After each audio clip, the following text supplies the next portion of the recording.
അപ്പം ദൈവം നമുക്ക് തരുന്ന ഒരു സ്കെയിൽ ഇതാണ്. നമ്മുടെ ജീവിതത്തെ മുഴുവനും നിയന്ത്രിക്കാൻ തരുന്ന ഒരു സ്കെയിലാണ് ഈ 10 പ്രമാണങ്ങൾ. ഈ പ്രമാണങ്ങൾ പാലിക്കാൻ ദൈവം പറയുന്നത്, അതിൽ നിന്ന് ആരെങ്കിലും അണുവിട വ്യതിചലിച്ചാൽ അവൻ്റെ ജീവിതത്തിലേക്ക് തകർച്ചകൾ കടന്നു വരാം, പൈശാചിക ശക്തികളുടെ ഇടപെടൽ കടന്നു വരാം. ഒന്നാം പ്രമാണം നമുക്ക് തരുന്ന ഒരു സന്ദേശം എന്ന് പറയുന്നത്, ദൈവവുമായിട്ടുള്ള ബന്ധത്തിൽ നിന്ന് ഒരു കാരണവശാലും മാറിപ്പോകരുത്. ആ ബന്ധത്തിൻ്റെ ഊഷ്മളത നിലനിർത്തി കൊണ്ടുപോയില്ലെങ്കിൽ പ്രശ്നങ്ങൾ കടന്നു വരും. കാരണം പർദീസായിൽ ദൈവം മാറി നിന്നപ്പോഴാണ് പിശാച് കടന്നു വന്നത്. അപ്പം ദൈവത്തെ മാറ്റി നിർത്തുകയോ ദൈവം നമ്മുടെ ജീവിതത്തിൽ നിന്ന് മാറുന്ന ഒരു സാഹചര്യം ഉണ്ടായാൽ അവിടെ പിശാചിന് സ്വാധീനം കടന്നു വരും. LDF പോയാൽ ആര് വരും? മിണ്ടുന്നില്ലല്ലോ. UDF വരും. Hallelujah, praise the Lord. ഒരാൾ പോകാൻ നോക്കിയിരിക്കുകയാണ്, മറ്റേ ആൾ കയറി സ്ഥാനം പിടിക്കാൻ. അതുകൊണ്ടാണ് ഈ ഒന്നാം പ്രമാണം, ഞാനാണ് നിന്റെ ദൈവമായ കർത്താവെന്ന് കർത്താവ് ശക്തമായിട്ട് നമ്മളോട് പറഞ്ഞത്. നമ്മൾ വഴിതെറ്റി പോകാതിരിക്കാനും അതോടൊപ്പം തന്നെ ചിലരുടെ അവകാശത്തിന് മേൽ കടന്നു കയറി അവനെ നഷ്ടപ്പെടുത്താതിരിക്കാൻ വേണ്ടിയിട്ടാണ് കർത്താവ് ഈ 10 പ്രമാണങ്ങൾ തന്നിരിക്കുന്നത്. അല്ല, ഏറ്റവും പ്രധാനപ്പെട്ട ഒരു പ്രമാണം ഒന്നാം പ്രമാണം. അത് വളരെ ശ്രദ്ധിക്കണം. ഞാനാണ് നിന്റെ ദൈവമായ കർത്താവ് എന്ന് പറയുമ്പോൾ പ്രിയപ്പെട്ടവരെ, മറ്റേതെല്ലാം മേഖലയിൽ മനുഷ്യൻ ചിന്തിക്കുന്നോ, അവൻ്റെ പ്രവൃത്തികൾ അതിലേക്ക് കടന്നു പോകുന്നുണ്ടോ, അവിടെ എല്ലാം കർത്താവിന് ആ വ്യക്തിയുടെ ജീവിതത്തിൽ പ്രവർത്തിക്കാൻ സാധിക്കാതെ വരും. Praise the Lord. ശക്തിയോട് പറഞ്ഞേ ഹല്ലേലൂയ, ഹല്ലേലൂയ, ഹല്ലേലൂയ, ഹല്ലേലൂയ. ദൈവത്തിൻ്റെ സംരക്ഷണം കിട്ടണമെങ്കിൽ പിതാവ് പറഞ്ഞു, ഞാനാണ് നിന്റെ ദൈവമായ കർത്താവ്. യേശുക്രിസ്തുവാണ് ഏക സത്യ ദൈവം. അതുകൊണ്ട് ആ ദൈവത്തിൽ നിന്ന് ആരെങ്കിലും മുഖം തിരിച്ചാൽ അവനെ സ്വജനത്തിൽ നിന്ന് കർത്താവ് വിച്ഛേദിച്ച് കളയുമെന്നാണ് പറഞ്ഞിരിക്കുന്നത്. അപ്പൊ ദൈവത്തിന്റെ നാമം പേറുന്നവരാണ് ക്രിസ്ത്യാനികൾ. 2 ദിനവൃത്താന്ത പുസ്തകം 7-ാം അധ്യായം 14 മുതലുള്ള തിരുവചനം പറയുന്നത്, എൻ്റെ നാമം പേറുന്ന എൻ്റെ ജനം, അവർ തങ്ങളെ തന്നെ എളിമപ്പെടുത്തി ദുർമാർഗങ്ങൾ ഉപേക്ഷിച്ച് കടന്നു വരികയാണെങ്കിൽ അവരുടെ പ്രാർത്ഥന ഞാൻ കേൾക്കുകയും അവരുടെ ദേശം ഞാൻ സമ്പുഷ്ടമാക്കുകയും ചെയ്യും. അപ്പോൾ യേശുവിൻ്റെ നാമം പേറുന്നവരാണ് മാമോദീസായിലൂടെയും സ്ഥൈര്യലേപനത്തിലൂടെയും നമ്മൾ ഓരോരുത്തരും. ഈ നാമം പേറുന്ന ജനം അന്യനാമം അന്വേഷിച്ച് പോവുകയോ അന്യദേവന്മാരെയോ അന്യ ആരാധനാലയങ്ങളിലേക്ക് പോവുകയോ ചെയ്യുമ്പോൾ കർത്താവിൻ്റെ നാമത്തിന് കളങ്കം വരും. അവിടെ കർത്താവ് നമ്മുടെ കുടുംബത്തിൽ പ്രവർത്തിക്കാതെ പോകും. അതാണ് കർത്താവ് പറയുന്നത്, ഞാനാണ് നിന്റെ ദൈവമായ കർത്താവ്, ഞാനല്ലാതെ മറ്റൊരു ദൈവം നിനക്കില്ല.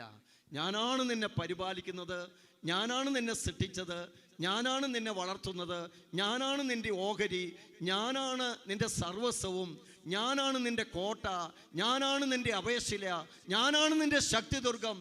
ഞാനല്ലാതെ ഒരുപാട് പേരുണ്ടായിരിക്കും, അവർക്കൊന്നും എൻ്റെ ഈ പ്രവൃത്തികൾ ചെയ്യാൻ പറ്റില്ല. Praise the Lord.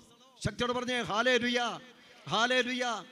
നിന്നെ സംരക്ഷിക്കാൻ എനിക്കല്ലാതെ മറ്റാർക്കും ഈ ഭൂമിയിൽ പറ്റുകയില്ല. കാരണം ഞാനാണ് നിന്നെ സൃഷ്ടിച്ചത്. അതുകൊണ്ട് നീ എന്നിലേക്ക് തന്നെ നോക്കണം, അല്ലാത്തതെല്ലാം നിനക്ക് കെണിയായിട്ട് വരും, അത് നിനക്ക് കുരുക്കായിട്ട് വരും, അത് കുടുക്കിൽ വീഴാനിടയായി മാറും. ജീവിതത്തിൽ ഒരിക്കലും നന്മ കണ്ടെത്താൻ പറ്റാത്തവണ്ണം തളർന്നു പോവുകയോ തകർന്നു പോവുകയോ ചെയ്യും. ഹല്ലേലൂയ. ശക്തിയോട് പറഞ്ഞേ ഹല്ലേലൂയ, ഹല്ലേലൂയ. അപ്പം മെയിനായിട്ട് ഒന്നാം പ്രമാണത്തിൻ്റെ മേഖല എന്ന് പറയുന്നത്, ദൈവത്തിന് പ്രഥമ സ്ഥാനം കൊടുക്കേണ്ട എല്ലാ മേഖലയിലും ദൈവത്തിന് പ്രഥമ സ്ഥാനം കൊടുത്ത് തന്നെ പോകണം. എസ്തേറിന്റെ പുസ്തകം 13-ാം അധ്യായം 13-ാം തിരുവചനത്തിൽ മറ്റേതെങ്കിലും സിദ്ധികളുള്ള വ്യക്തികൾക്കോ ചില പ്രാഗൽഭ്യങ്ങൾ കാണിക്കുന്ന വ്യക്തികൾക്കോ അല്ലെങ്കിൽ എവിടെയെങ്കിലുമൊക്കെ ചെന്ന് പെട്ടപ്പോൾ അവിടെയെല്ലാം ചില അനുഗ്രഹങ്ങൾ ചിലർക്ക് കിട്ടിയെന്ന് കേട്ടപ്പോഴൊക്കെ ഞാൻ മറ്റൊരു കാര്യത്തിലേക്ക് പോകുമ്പോൾ പ്രശ്നം വരുന്നത് എന്താണെന്നറിയാവോ? കർത്താവ് മഹത്വപ്പെടാതെ പോകും. അതാണ് എസ്തേർ 13:13 പറയുന്നത്. അവിടെ ഹാമാൻ എന്ന് പറയുന്ന ഒരു ദുഷ്ടനായ മനുഷ്യനുണ്ട്. അവൻ ഇസ്രായേൽക്കാരെ തകർക്കാൻ പഠിച്ച പണി 18 നോക്കി നടക്കുന്നവനാണ്. അപ്പോൾ മർദക്കായി എന്ന് പറയുന്ന ഒരാളുണ്ട്. എസ്തേറിനെ എടുത്തു വളർത്തിയതാണ് മർദക്കായി. അങ്ങനെ മർദക്കായി ഈ ഹാമാൻ വന്നപ്പോൾ എഴുന്നേറ്റ് നിൽക്കുകയോ ഒന്ന് തലവണങ്ങുകയോ ചെയ്തില്ല. ഇത് കണ്ടപ്പോ അദ്ദേഹത്തിന് വളരെ കോപം തോന്നി. ഇവൻ അഹങ്കാരിയാണ്. അതുകൊണ്ടാണ് ഞാൻ വന്നപ്പോഴും ഇവൻ എഴുന്നേക്കാതെ നിന്നതെന്ന് പറഞ്ഞ് പ്രിയപ്പെട്ടവരെ അവനെ തകർക്കാനുള്ള പദ്ധതികളുമായിട്ട് ഹാമാൻ കടന്നു വന്നു. ഹാമാൻ എന്ന് പറഞ്ഞാൽ ഇസ്രായേൽക്കാർക്കെതിരെ പ്രവർത്തിക്കുന്നവൻ. ഉടനെ രാജാവിനോട് ഈ മർദക്കായി പറഞ്ഞത് ഇങ്ങനെയാണ്: ഇസ്രായേലിനെ രക്ഷിക്കാൻ വേണ്ടി ഞാൻ അവൻ്റെ ഉള്ളങ്കാല് പോലും ചുംബിക്കാൻ തയ്യാറാകുമായിരുന്നു.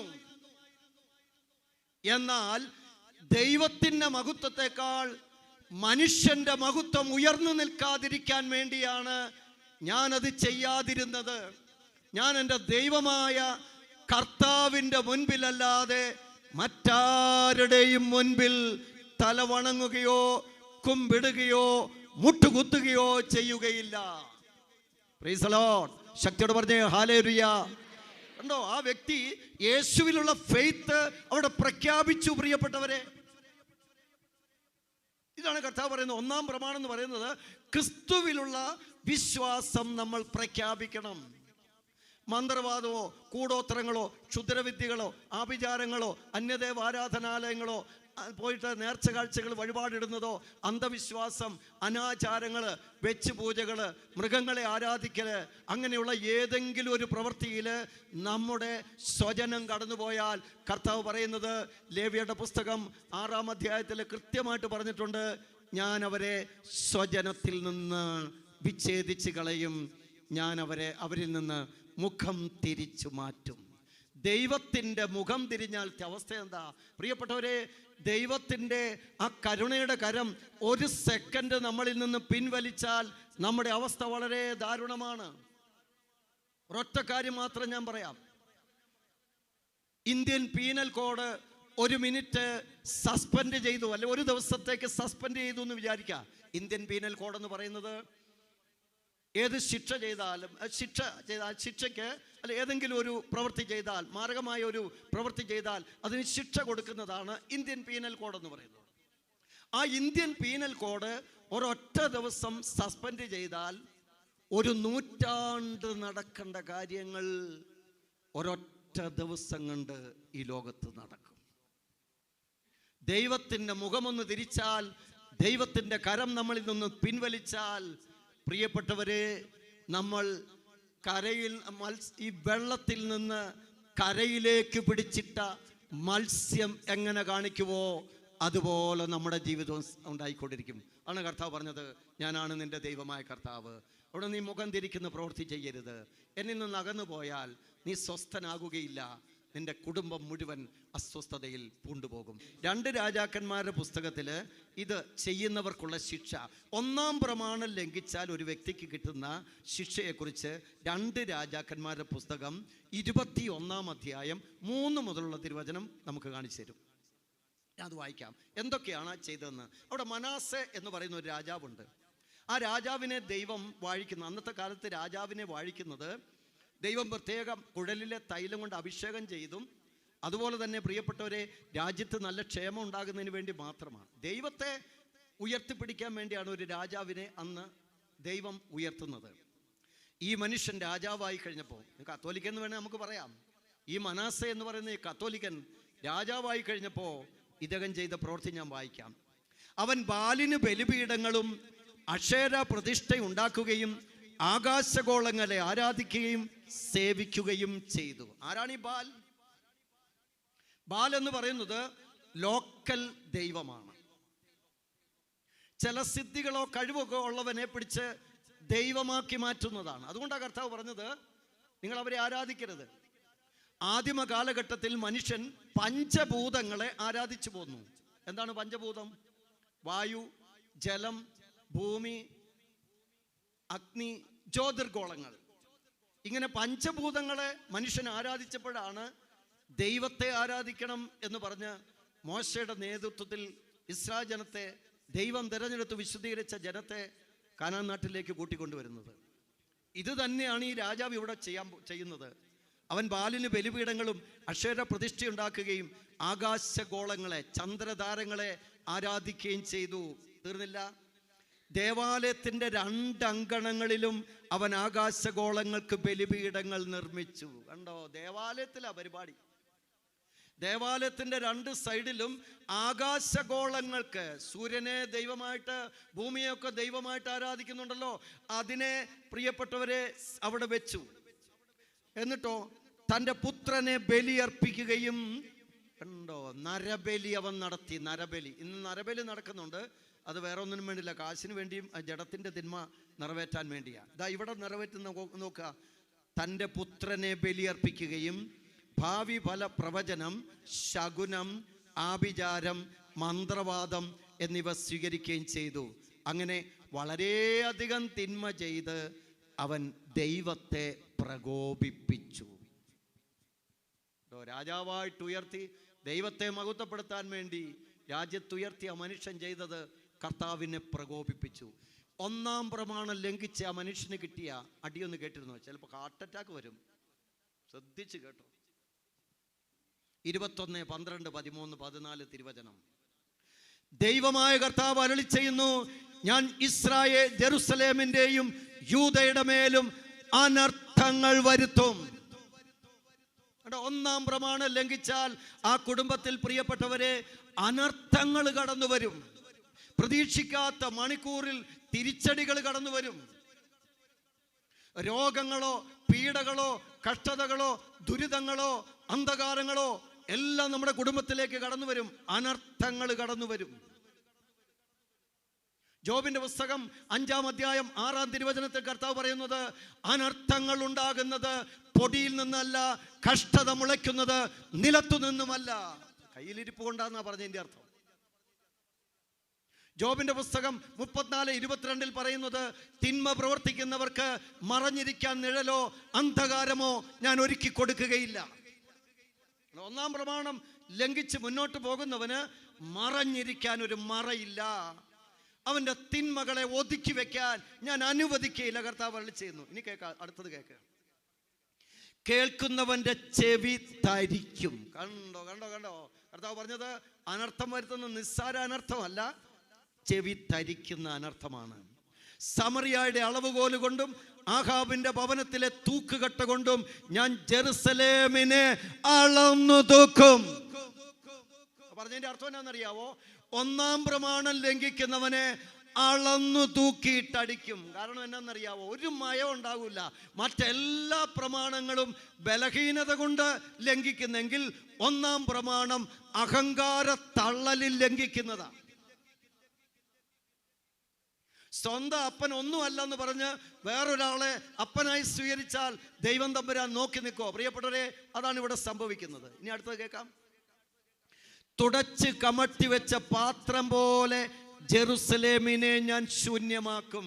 ചില കുടുംബങ്ങൾ പ്രിയപ്പെട്ടവരെ, ചില ബിസിനസ്സുകാര്, ചില സംരംഭങ്ങൾ തുടങ്ങിയിട്ട് ഒക്കെ തകർന്നു പോയതിൻ്റെ പിന്നിൽ 1-ാം പ്രമാണ ലംഘനമുണ്ടോ എന്ന് അവരൊന്ന് പരിശോധിക്കുന്നത് നല്ലതാണ്. അവർ ഈ ദേവാലയത്തിൽ വന്നിട്ട് മുൻപിൽ വന്ന് കൈവിരിച്ചു പിടിക്കുകയും അപ്പുറത്ത് പോയിട്ട് ചെയ്യാവുന്ന പ്രവൃത്തികളൊക്കെ ചെയ്യുന്നവരെ ഒരുപാട് പേരെ എനിക്ക് നേരിട്ടറിയാം. മാമോനെയും ദൈവത്തെയും ഒരുപോലെ ആരാധിക്കാൻ നമ്മുടെ കർത്താവ് അനുവദിക്കുകയില്ല കേട്ടോ. സമ്പത്തുണ്ടാക്കാൻ വേണ്ടി, പെട്ടെന്ന് പണം ഉണ്ടാക്കാൻ വേണ്ടി സാത്താനെ ആരാധിക്കുന്നവരും സാത്താൻ ആരാധനാലയങ്ങളിൽ പോകുന്നവരും ഒക്കെ ഒരുപാട് പേരെ നമുക്ക് ഈ ലോകത്ത് കാണാൻ പറ്റും. മാറ്റിക്കോ മാറ്റിക്കോ, ഇത് കർത്താവിൻ്റെ സമയമാണ്.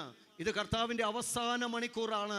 കർത്താവിൽ മാത്രം ശ്രദ്ധ കൊടുക്കുന്നവനെ കർത്താവ് സംരക്ഷിക്കുകയുള്ളൂ. ഇനിയുണ്ട്, തീർന്നിട്ടില്ല.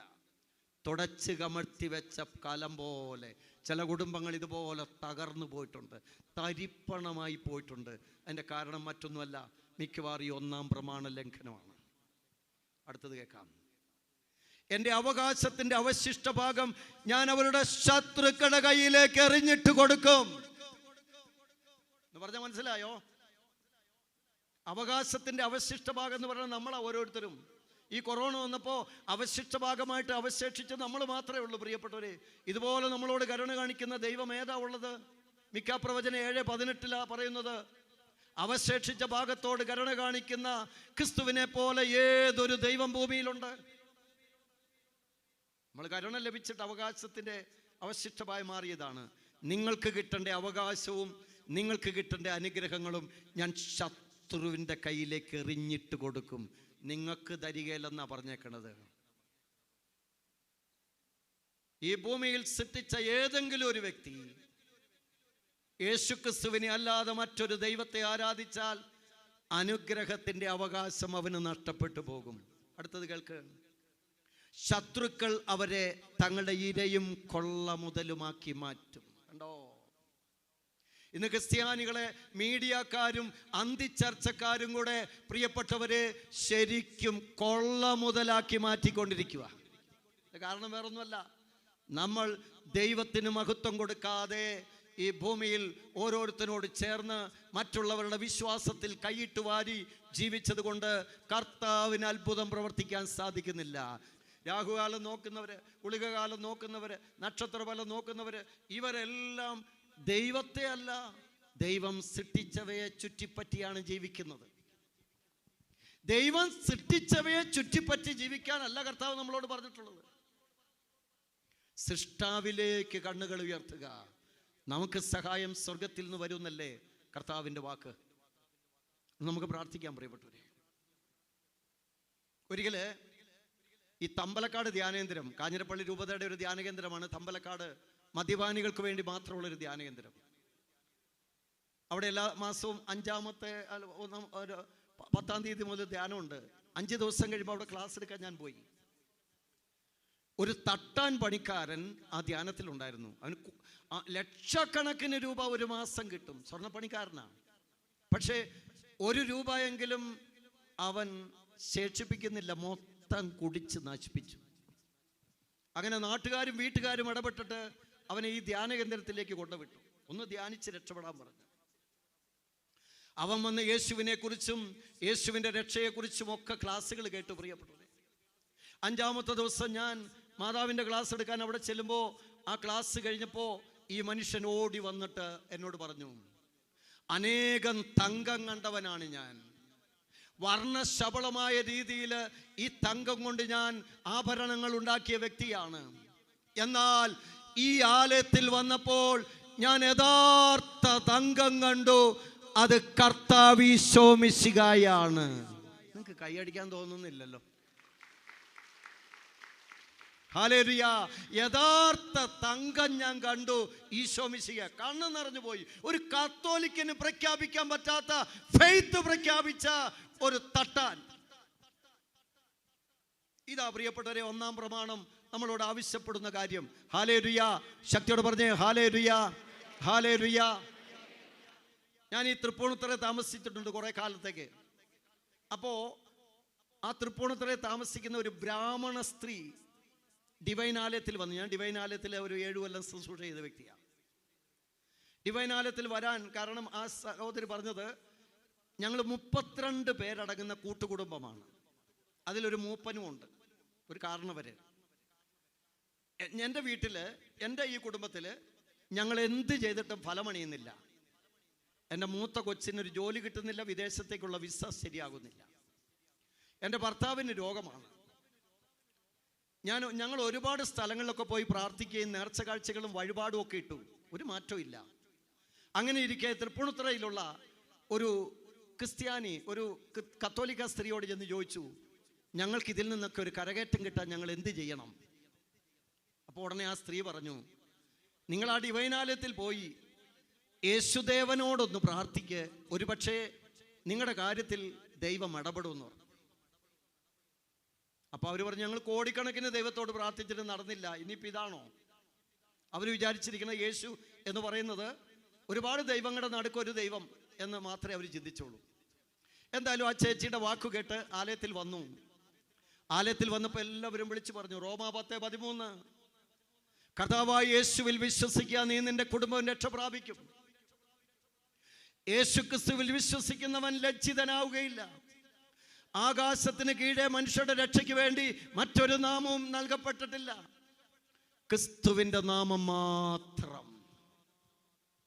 ഇതിങ്ങനെ ഓരോ ബ്രദർമാരും അച്ഛന്മാരും വന്ന് പ്രസംഗിക്കാൻ തുടങ്ങിയപ്പോൾ ഈ ചേച്ചിക്ക് തോന്നിയെന്നാൽ ക്രിസ്തുവിൽ വിശ്വസിച്ചേക്കാം. അവർ വിളിച്ചു പറഞ്ഞു, ക്രിസ്തുവേ യേശുവേ എന്ന നാമം വിളിച്ചു പറഞ്ഞാൽ പൈശാചിക പീഡകൾ വിട്ടുപോകും, നിങ്ങളുടെ ദുരിതങ്ങൾ അകന്നു പോകും, നിങ്ങളുടെ കുടുംബത്തിൽ ദൈവം കടന്നു വരും, നിങ്ങളുടെ കുടുംബത്തിൻ്റെ എല്ലാ പ്രതിസന്ധികളെയും മറികടക്കാനും അഭിഷേകം കർത്താവ് നിങ്ങൾക്ക് തരുമെന്ന് പറഞ്ഞു. ഇവരേശുവേ എന്ന് വിളിക്കാൻ തുടങ്ങി. വിളിച്ചു. ആ ധ്യാനത്തിലൂടെ ഈ സഹോദരിയുടെ രോഗം കർത്താവ് എടുത്തു മാറ്റി. ആ ധ്യാനം കഴിഞ്ഞ് വീട്ടിൽ ചെന്ന് ഒരാഴ്ച കഴിഞ്ഞപ്പോൾ മൂത്ത മകന് വിദേശത്ത് അമേരിക്കയിലെ ഒരു ജോലി ശരിയായി. ആ 1,00,000 രൂപ, അന്നത്തെ കാലത്ത് 1,00,000 രൂപയുടെ ഒരു ജോലി ശരിയായി. അതിൽ 10% തരാൻ വേണ്ടി ധ്യാനകേന്ദ്രത്തിലേക്ക് വന്നതാണ്. അപ്പോഴാണ് എന്നെ കണ്ടുമുട്ടിയത്. അവർ പറഞ്ഞു, ബ്രദറെ, ഈ ധ്യാനം കൂടി യേശുവിനെ രക്ഷകനും നാഥനുമായിട്ട് ഞാനങ്ങ് സ്വീകരിച്ചു. ആരും അടിച്ചേൽപ്പിച്ചതല്ല, ആരെങ്കിലും എന്നോട് പറഞ്ഞിട്ട് ചെയ്തതുമല്ല. ഞാൻ സ്വയം ഇഷ്ടപ്രകാരം യേശുവിനെ രക്ഷകനും നാഥനുമായിട്ട് സ്വീകരിച്ചു. ഇനി ഞാൻ യേശുവിനോട് മാത്രമേ പ്രാർത്ഥിക്കുന്നുള്ളൂ എന്ന് തീരുമാനമെടുത്തു. അങ്ങനെ വീട്ടിലേക്ക് ചെന്ന് ഞാൻ യേശുവേ സ്തോത്രം, യേശുവേ സ്തുതി എന്നൊക്കെ പറയാൻ തുടങ്ങിയപ്പോൾ വീട്ടിലുള്ളവർക്ക് പിടിച്ചില്ല. ബാക്കി 32 പേര്, 31 കുടുംബം ഉണ്ടല്ലോ, അവർ പറഞ്ഞു, ഇവിടെ 2 അടുപ്പ് വേണ്ട, ഇനി ഈ നാമം വിളിച്ചിവിടെ അപേക്ഷിക്കാൻ പറ്റില്ല. അപ്പോൾ ആ സഹോദരി പറഞ്ഞു, ഞാൻ വിളിക്കും, നിങ്ങൾ എന്നെ തല്ലിക്കൊന്നാലും ഞാൻ വിളിക്കും. ഉടനെ അവിടുത്തെ കാരണവർ പറഞ്ഞു, അങ്ങനെയാണെങ്കിൽ നിന്നെ പടിയടച്ച് പിണ്ടം വെക്കുമെന്ന്. കേട്ടിട്ടുണ്ടോ? നിങ്ങൾക്കെല്ലാം അറിയാലോ. പടിയടച്ച് പിണ്ടം വെക്കും എന്ന് പറഞ്ഞാൽ അവകാശം നിഷേധിച്ച് പുറത്താക്കും. അവർ പറഞ്ഞു, നിങ്ങൾ എന്നെ എന്ത് ചെയ്താലും ഞാൻ യേശുവിൻ്റെ നാമത്തെ ഇനി വിളിക്കുകയുള്ളൂ, യേശുവിനോടെ പ്രാർത്ഥിക്കുകയുള്ളൂ. എന്നെ മടുത്തു കഴിഞ്ഞപ്പോൾ ആ കാരണവർ നേരെ പ്രിയപ്പെട്ടവരെ ഒരു പൂജാരിയുടെ അടുക്കൽ ചെന്ന് പടിയടച്ച് പിണ്ടം വയ്ക്കാനുള്ള കർമ്മങ്ങൾക്ക് വേണ്ടി ഒരുക്കി.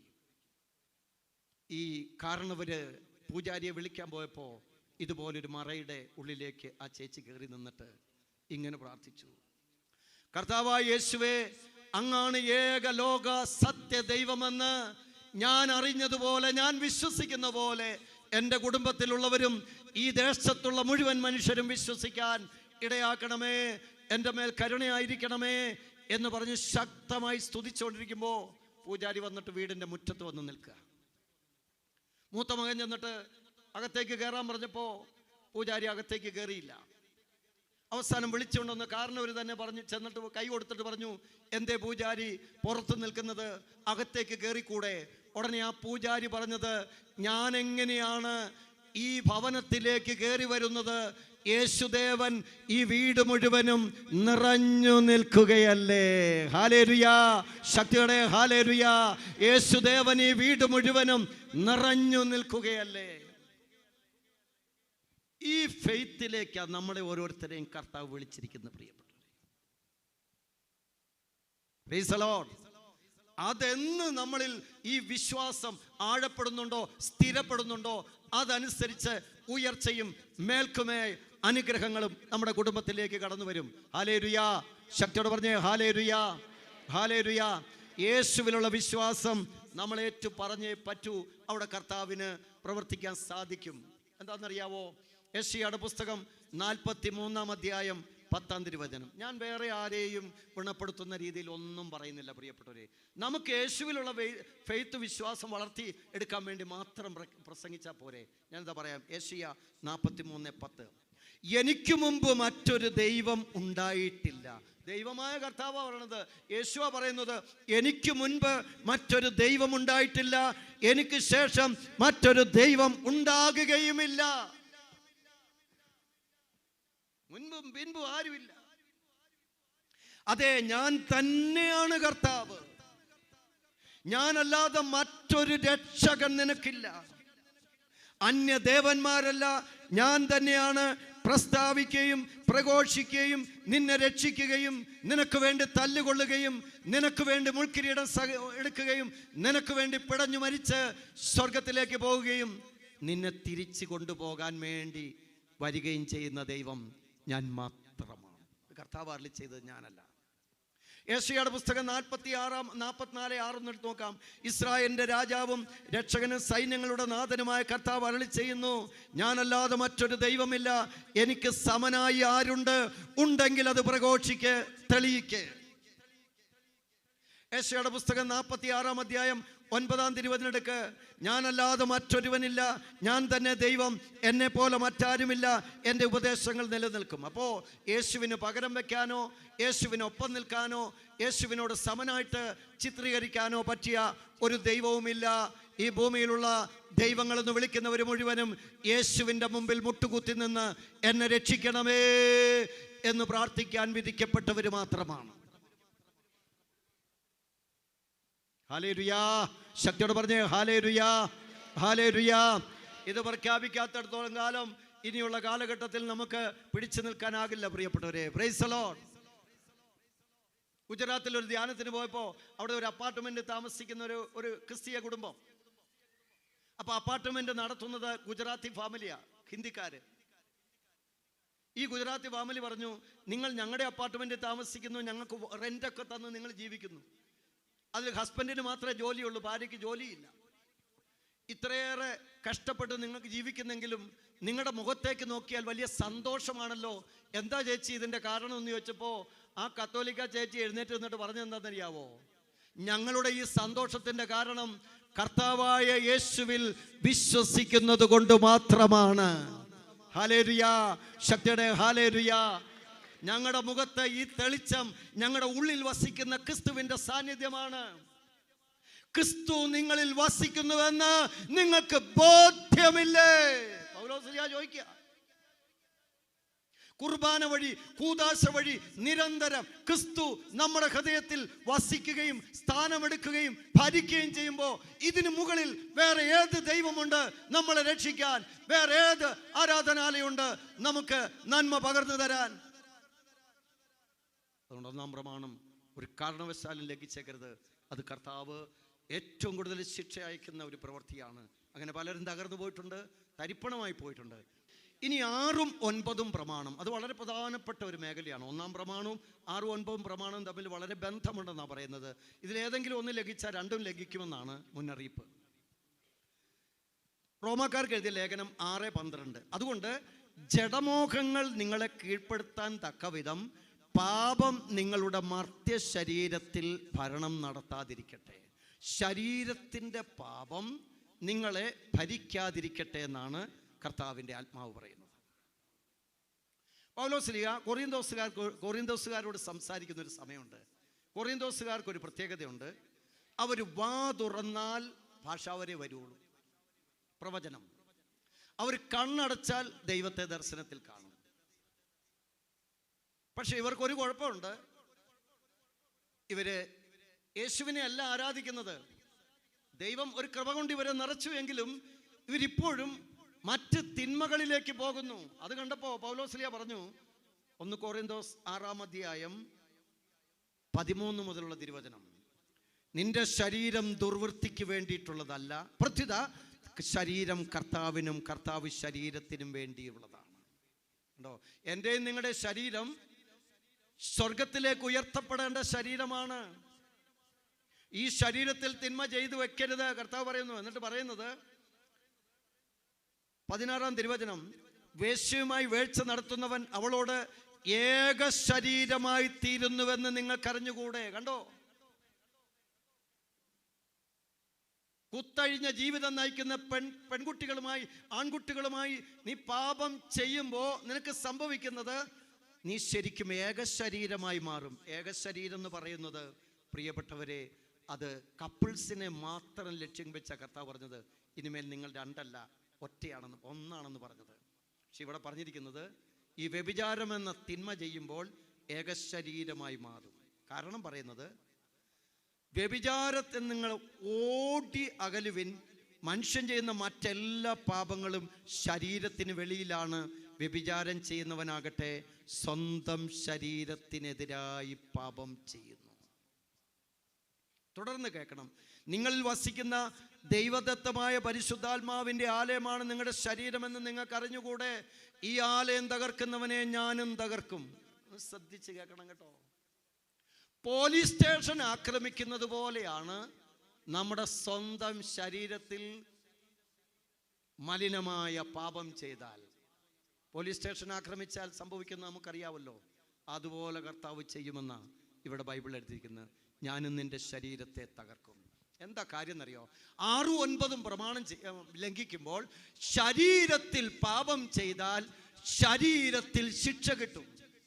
ശരീരത്തിൽ ഒരിക്കൽ പാപം ചെയ്താൽ പിന്നീട് ഒരിക്കലും അത് ശരീരത്തിൽ നിന്ന് വിട്ടുപോകൂല.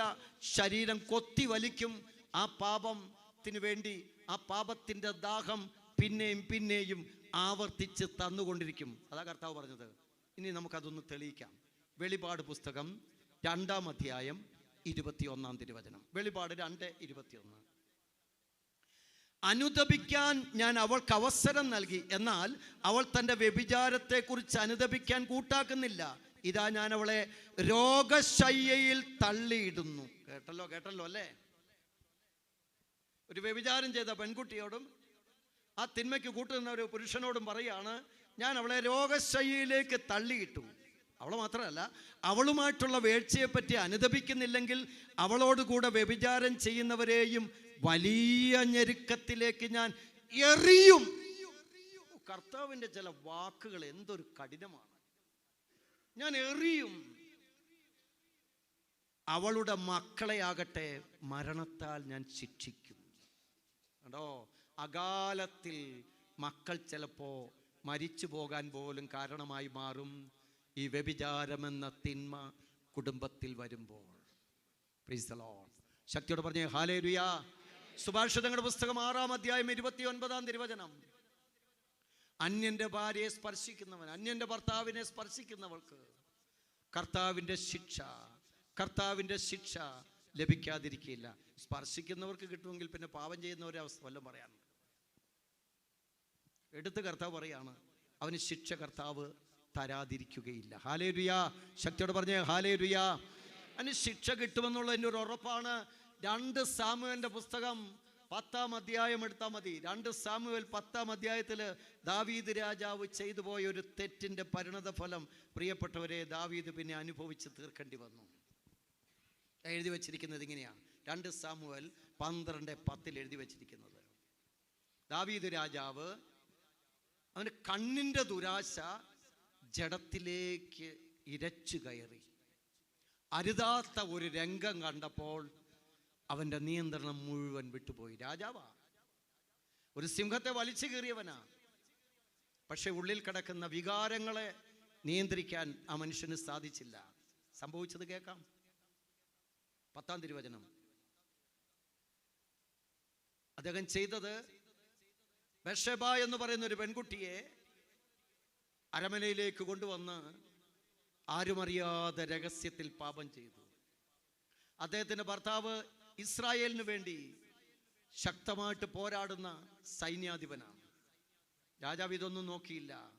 എല്ലാം മറന്ന് അന്യൻ്റെ ഭാര്യയെ കുടുക്കിലാക്കി കൊണ്ടുവന്നു തിന്മ ചെയ്തു. കർത്താവ് പറഞ്ഞു,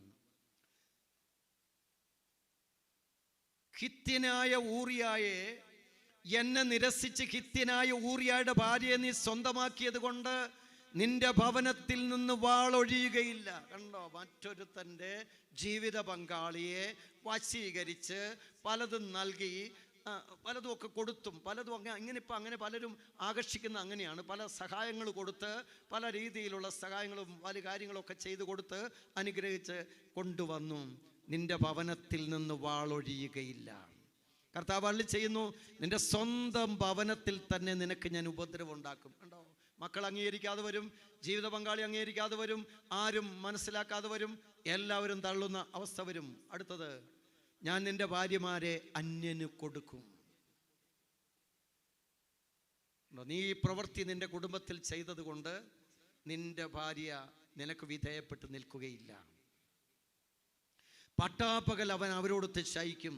നീ ഇത് രഹസ്യമായി ചെയ്തു, ഞാനിത് ഇസ്രായേലിൻ്റെ മുമ്പിൽ പരസ്യമായി പട്ടാപ്പകൽ ചെയ്യിക്കും. കണ്ടോ, പലതും ഈ പരസ്യമാകുന്നത്. ഒരു പ്രാവശ്യമായിരുന്നെങ്കിൽ കർത്താവ് ക്ഷമിച്ചേനെ. ഒരു തിന്മ ആവർത്തിച്ച് ചെയ്യാൻ തുടങ്ങുമ്പോഴാണ് കർത്താവിൻ്റെ ശിക്ഷ കടന്നു വരുന്നത്. ഹല്ലേലൂയ. ശക്തിയോട് പറഞ്ഞേ hallelujah, hallelujah, hallelujah. Praise the Lord, praise the Lord. അതിന് ഏറ്റവും നല്ലൊരു ഉദാഹരണമാണ് പ്രിയപ്പെട്ടവരെ. അതുകൊണ്ട് ഈ ശരീരത്തിൻ്റെ പാപത്തെ നിയന്ത്രിച്ച് കീഴടക്കണം. ഉപവാസം കൊണ്ടും പ്രാർത്ഥന കൊണ്ടും അതുപോലെ തന്നെ ശുശ്രൂഷ കൊണ്ടും ഒക്കെ അതിനെ കീഴടക്കി നിയന്ത്രിക്കണം. അല്ലെങ്കിൽ തിന്മയുടെ അരൂപി നമ്മുടെ കുടുംബത്തിലേക്ക് വരുമെന്ന് മാത്രമല്ല, നമ്മുടെ കുടുംബത്തിൽ അന്ധകാരം വിതയ്ക്കപ്പെടുകയും ചെയ്യും. Praise the Lord. ശക്തിയോടെ പറഞ്ഞേ ഹല്ലേലൂയ. എഫെസൂസുകാർക്ക് എഴുതിയ ലേഖനം 5-ാം അധ്യായം 3 മുതലുള്ള തിരുവചനം പറയുന്നത് ഇതാ, വ്യഭിചാരത്തിൻ്റെയോ അശുദ്ധിയുടെയോ ഒരു പേര് പോലും ഒരു ക്രിസ്തീയ കുടുംബത്തിൽ കേൾക്കാൻ പാടില്ല. എന്തുകൊണ്ടാണ് ഈ 6-9 പ്രമാണത്തെ കർത്താവ് ഇത്ര ശക്തമായിട്ട് വിലക്കി നമുക്ക് തന്നിരിക്കുന്നതെന്നറിയാമോ? ഒരു വ്യക്തി ശരീരത്തിൽ പാപം ചെയ്യുമ്പോൾ വ്യഭിചാരത്തിന്റെ ദുർഭൂതം എന്ന് പറയുന്ന ഒരു സാധനം കടന്നു വരും. ഹോസിയയുടെ പുസ്തകം 4-ാം അധ്യായം 10-12 തിരുവചനം, അതുപോലെ 5-ാം അധ്യായം 4-ാം തിരുവചനം, വ്യഭിചാരത്തിന്റെ ദുർഭൂതം അവരെ നിയന്ത്രിച്ച് കീഴടക്കിപ്പോയി. കണ്ടോ, വ്യഭിചാരത്തിന്റെ ദുർഭൂതം ഒരുത്തൻ്റെ ശരീരത്തിലേക്ക് കയറിയാൽ പിന്നെ ആ ഭൂതം പിന്നെ പ്രവർത്തിക്കുന്നത് ഭാര്യയുടെ ശരീരത്തിലാണ്, ആ ഭൂതം പിന്നെ പ്രവർത്തിക്കുന്ന മക്കളുടെ ശരീരത്തിലാണ്, പിന്നെ അമ്മായിയമ്മയുടെ മരുമകളുടെ ശരീരത്തിലാണ്. ആ ദുർബോധം അവിടെ കുട്ടിച്ചോറാക്കാതെ ആ വീട് വിട്ടു പോകൂല. ഹല്ലേലൂയ. ഒറ്റ ഉദാഹരണം നമുക്കെടുത്ത് നോക്കാം. ഇന്നത്തെ പിള്ളേരെല്ലാം, പ്രത്യേകിച്ച് ചെറുപ്പക്കാർ പിള്ളേരെല്ലാം വിജാതീയ സ്ത്രീകളുമായിട്ട് സ്നേഹബന്ധത്തിലും പ്രേമബന്ധത്തിലേക്കും പോവുക. അതുപോലെ നമ്മുടെ കുട്ടികളെ വിജാതീയര് പ്രേമിച്ച് സ്വന്തമാക്കി വശീകരിച്ച് കൊണ്ടുപോകുന്നുണ്ട്. അതൊക്കെ ഈ പിള്ളേർക്ക് എത്ര കണ്ടാലും മനസ്സിലാവില്ല.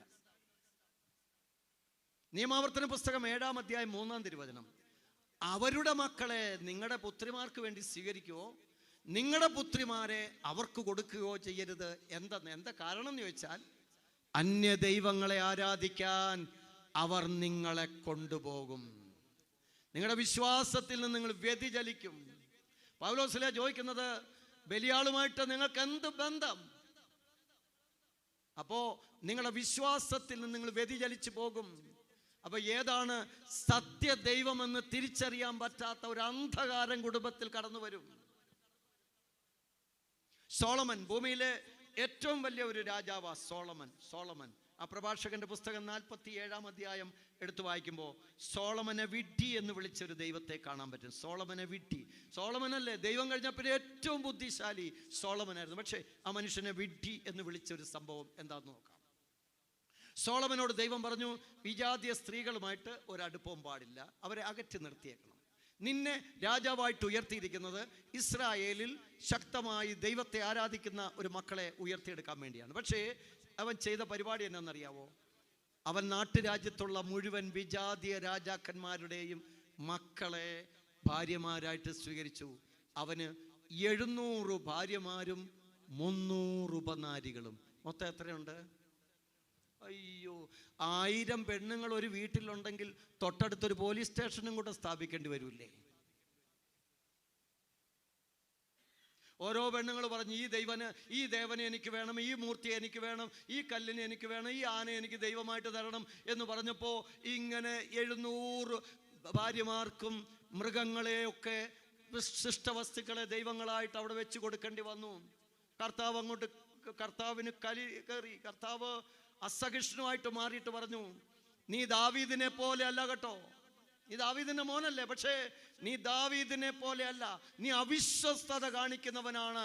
അതുകൊണ്ട് ഞാൻ നിന്നോട് പറയുന്നു, നിന്നിൽ നിന്ന് രാജ്യം ഞാൻ പറിച്ചെടുത്ത് അന്യന് കൊടുക്കും. പ്രിയപ്പെട്ടവരെ, നമ്മൾക്ക് രാജ്യമൊന്നും പറിച്ചെടുക്കാനില്ല. നമ്മുടെ ആരോഗ്യം പറിച്ചെടുത്ത് ചിലപ്പോൾ കർത്താവ് മാറ്റും. നമ്മുടെ മക്കളെ പറിച്ചെടുത്ത് വിജാതിയം ചിലപ്പോൾ കൊണ്ടുപോകും. നമ്മുടെ ജീവിതത്തിൻ്റെ നന്മകളും ഐശ്വര്യവും പറിച്ചെടുത്ത് കൊണ്ടുപോകും. കർത്താവ് പറഞ്ഞു, പറിച്ചെടുത്ത് ഞാൻ മറ്റുള്ളവർക്ക് കൊടുക്കും. Praise the Lord. ശക്തിയോട് പറഞ്ഞേ ഹല്ലേലൂയ, ഹല്ലേലൂയ. സാംസൺ എന്ന് പറയുന്ന ഒരു വ്യക്തി ബൈബിളിലുണ്ട്. 2 പ്രിയപ്പെട്ടവരെ, കർത്താവിൻ്റെ വചനത്തിൽ പറയുന്നത് ഇങ്ങനെയാണ്. ന്യായാധിപന്മാരുടെ പുസ്തകം 16-ാം അധ്യായത്തിൽ സാംസനെ കുറിച്ച് പറയുന്നത്. സാംസൺ ദലീല എന്ന് പറയുന്ന ഒരു വിജാതീയ പെൺകുട്ടിയുമായിട്ട് പരിചയപ്പെട്ടു. ആ പരിചയപ്പെട്ട് കഴിഞ്ഞപ്പോൾ അദ്ദേഹത്തിന് തലമുടിയിൽ പരിശുദ്ധാത്മാവിനെ ദൈവം കൊടുത്തതാണ്. എന്തിനാണെന്നറിയാവോ? രാജ്യത്തിൻ്റെ ക്ഷേമത്തിന് വേണ്ടിയും രാജ്യത്ത് ദൈവത്തിൻ്റെ മക്കളെ വളർത്താൻ വേണ്ടിയും. പക്ഷേ രാജാവായി കഴിഞ്ഞപ്പോൾ, അവന് ഈ ശക്തിയെല്ലാം കിട്ടിക്കഴിഞ്ഞപ്പോൾ, ഇവനൊരു വിജാതീയ പെൺകുട്ടി ദലീല എന്ന് പറയുന്ന ഒരു പെൺകുട്ടിയെ പ്രേമിച്ചു. അവൾ അന്യ ദൈവങ്ങളെ ആരാധിക്കുന്നവളായതുകൊണ്ട് അവൾക്ക് വിശ്വസ്തതയില്ല. കണ്ടോ, വിശ്വസ്തതയില്ലായിരുന്നു. അവള് സ്നേഹം നടിച്ച പെൺകുട്ടിയായിരുന്നു. സ്നേഹം നടിച്ച് കാണിച്ച് അവനിൽ നിന്ന് രഹസ്യം ചോർത്തിയെടുത്തു. അവൻ്റെ തലമുടിയിലാണ് പരിശുദ്ധാത്മാവ് കിടക്കുന്നതെന്നുള്ള രഹസ്യം അവൾ തലയണ മന്ത്രത്തിൽ വാങ്ങിച്ചെടുത്തു. പ്രിയപ്പെട്ടവരെ, ഒപ്പം തന്നെ ആ പെൺകുട്ടി മൊബൈലിൽ വിളിച്ചു, ഈ ഫിലിസ്തീന് കടന്നു വന്നു, അവൻ്റെ തലമുടി മുറിച്ചു, അവൻ്റെ ശക്തി ചോർന്നുപോയി. ന്യായാധിപന്മാരുടെ പുസ്തകം 16:20 എഴുതി വച്ചിരിക്കുന്നത്, സാംസണിൽ നിന്ന് ദൈവത്തിന്റെ പരിശുദ്ധാത്മാവ് ഇറങ്ങിപ്പോയ കാര്യം സാംസൺ അറിഞ്ഞതേയില്ല. കണ്ടോ, മനസ്സിലായോ? ജഡത്തിന്റെ പാപം ഒരു വ്യക്തി ആവർത്തിക്കുമ്പോൾ അവനിൽ നിന്ന് പരിശുദ്ധാത്മാവ് ഇറങ്ങിപ്പോകും. പരിശുദ്ധാത്മാവിന്റെ ശരീരമായ സ്വന്തം ശരീരത്തെ ദൈവം ഇരിക്കുന്ന പള്ളിയെ അവൻ തകർക്കുമ്പോൾ ദൈവം സമ്മതിക്കല്ലെന്നാണ് പറഞ്ഞിരിക്കുന്നത്. പരിശുദ്ധാത്മാവ് ഇറങ്ങിപ്പോയി. ഇനി അദ്ദേഹത്തെ വിളിച്ച പേരും കൂടെ നിങ്ങൾ കേട്ടോ. പ്രഭാഷകൻ 47:19. എന്നാൽ നീ സ്ത്രീകൾക്ക് അധീനനായി അഭിലാഷങ്ങൾ നിന്നെ കീഴ്പ്പെടുത്തി, നിന്റെ സത്കീർത്തിക്ക് നീ തന്നെ കളങ്കം വരുത്തി, സന്തതി പരമ്പരയെ മലിനമാക്കി, അവരെ നീ ക്രോധത്തിനിരയാക്കി. നിന്റെ ഭോഷത്വം കണ്ടോ. ഒരു മഹാജ്ഞാനിയെ ഭോഷൻ എന്ന് വിളിച്ചത് ഈ ഒരു തിന്മ ചെയ്തത് കൊണ്ട് മാത്രമാണ്. അവിഹിത ബന്ധങ്ങൾ, അവിഹിത വേഴ്ചകൾ, അവിശുദ്ധ കണക്ഷനുകൾ ഉള്ളവരൊക്കെ ശ്രദ്ധിക്കണം. മൊബൈലിലൂടെ ചാറ്റിങ് തുടങ്ങിയിട്ടുണ്ട്. ഇന്നെന്താ, നമ്മുടെ മക്കള്, പ്രിയപ്പെട്ടവരെ, ശരിക്കും പറഞ്ഞാൽ യന്ത്രമനുഷ്യന്മാരായി മാറിയിരിക്കുന്നു. അവർ സംസാരിക്കുന്നത് യന്ത്രത്തോടാണ്. യന്ത്രത്തിന് വല്ല മയമുണ്ടോ? യന്ത്രത്തിന് വല്ല സഹിഷ്ണുതയുണ്ടോ? അവർ ഇന്ന് വീടുകളിലേക്ക് കയറി ചെന്നാൽ ഓരോരുത്തർ ഓരോ മുറിയിൽ കയറിയിരുന്ന് അവരുടെ രഹസ്യ സംഭാഷണങ്ങളും രഹസ്യ മെസ്സേജുകളും വിട്ടുകൊണ്ടിരിക്കുകയാണ്. വീട്ടിൽ, കുടുംബത്തിൽ പരസ്പരം സംസാരമില്ല. കുടുംബത്തിൽ സ്നേഹമുള്ള ഒരു നോട്ടം പോലും ഇല്ല. ഭാര്യ ഭർത്താക്കന്മാർ തമ്മിലും മക്കൾ തമ്മിലും. അതുകൊണ്ട് ബന്ധങ്ങളെല്ലാം ശിഥിലമായിക്കൊണ്ടിരിക്കുന്നു. മക്കളെല്ലാം കാട് കയറിയ ചിന്തകളിലേക്ക് കടന്നു പോയിക്കൊണ്ടിരിക്കുന്നു. ഈ മൊബൈലിലെ അശ്ലീലം കാണുന്നതോടുകൂടി അവൻ മാനസിക രോഗിയെ പോലെ ഇപ്പോൾ ജീവിക്കാൻ തുടങ്ങിയിരിക്കുന്നു. Praise the Lord. ശക്തിയോട് പറഞ്ഞേ ഹല്ലേലൂയ, ഹല്ലേലൂയ, ഹല്ലേലൂയ. തെറ്റായ സ്നേഹബന്ധങ്ങളിലേക്ക് മക്കൾ ചേക്കേറുകയാണ്. ഇന്ന് എല്ലാ പിള്ളേർക്കും ഒന്നിലധികം പേരാണ് ഈ പ്രേമിച്ച് ഒരുമിച്ച് നടക്കാനുള്ളത്. അത് വലിയൊരു അപകടത്തിലേക്ക് മക്കളെ തള്ളിക്കൊണ്ടു പോവുകയാണ്. എല്ലാ മക്കൾക്കും, പ്രിയപ്പെട്ടവരെ, ഏറ്റവും നല്ലവരെന്ന് കാണുന്നവരിൽ പോലും മിണ്ടാപ്പൂച്ച കലമുടയ്ക്കും എന്ന ഒരവസ്ഥയിലേക്ക് കടന്നു വന്നുകൊണ്ടിരിക്കുകയാണ്. ഓസ്ട്രേലിയയിൽ നിന്നൊരു പെൺകുട്ടി ഇവിടെ ധ്യാനിക്കാൻ വേണ്ടി വന്നു. ധ്യാനിക്കാൻ വന്നപ്പോൾ ഞാൻ ഈ തെറ്റായ പ്രേമം ശരിയല്ല എന്ന് പറഞ്ഞപ്പോൾ ആ പെൺകുട്ടി പറഞ്ഞാൽ എന്താ തെറ്റെന്നൊക്കെ ചോദിച്ച് അവൾ വന്നു. അവളെ എൻ്റെ ക്ലാസ്സിൽ നിന്ന് ഇറങ്ങിപ്പോയി. ഇത് കേട്ടിട്ട് അവൾക്ക് ഇഷ്ടപ്പെട്ടില്ല. ക്ലാസ്സിൽ നിന്ന് ഇറങ്ങിപ്പോയി. അവൾക്ക് ഒരു കൗൺസിലിംഗ് നടത്തുന്ന സിസ്റ്ററുടെ അടുത്ത് ചെന്നപ്പോൾ സിസ്റ്റർ പറഞ്ഞു, നിനക്കൊരു പ്രേമക്കെട്ടുണ്ടല്ലോടി. അവൾ പറഞ്ഞു, കടുവയെ പിടിച്ച കിടുവയുടെ അടുത്താ പിന്നെ ഞാൻ വന്നേ. അവൾ വേഗം തിരിച്ചിവിടെ വന്നു. പ്രിയപ്പെട്ടവരെ, അവൾ പറഞ്ഞത് ഓസ്ട്രേലിയയിൽ അവൾ ഒരു പുരുഷനുമായിട്ട്, ഒരു ചെറുപ്പക്കാരനുമായിട്ട് they are living together. വർഷങ്ങളായിട്ട് ഒരുമിച്ച് ജീവിക്കുകയാണ്. എന്നിട്ട് അവർ പറയുന്നത് ഞങ്ങൾ കപ്പിൾസിനെ പോലെയാ ജീവിക്കുന്നത്. ഞാൻ പറഞ്ഞു, മോളെ, ഒരു സ്ത്രീയും പുരുഷനും തമ്മിലുള്ള ആകർഷണത്തെ കർത്താവിന് സമർപ്പിച്ചാലേ അത് കൂദാശയായി മാറുള്ളൂ. അത് കൂദാശയാകണം.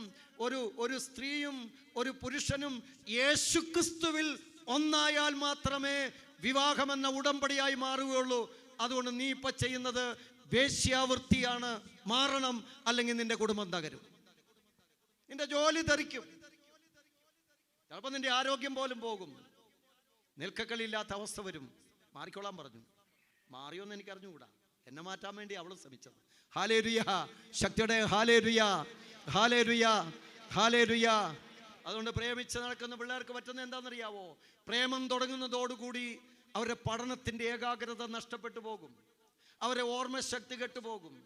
അവർക്ക് രണ്ടുപേർക്ക് ഒരുമിച്ച് കറങ്ങി അടിച്ച് സൊള്ളി അടിച്ച് പല സ്ഥലങ്ങളിൽ എല്ലാം നടക്കുക എന്നുള്ളൊരു ചിന്ത മാത്രമേ അവരുടെ തലയ്ക്കുള്ളിൽ ഉണ്ടാകുള്ളൂ.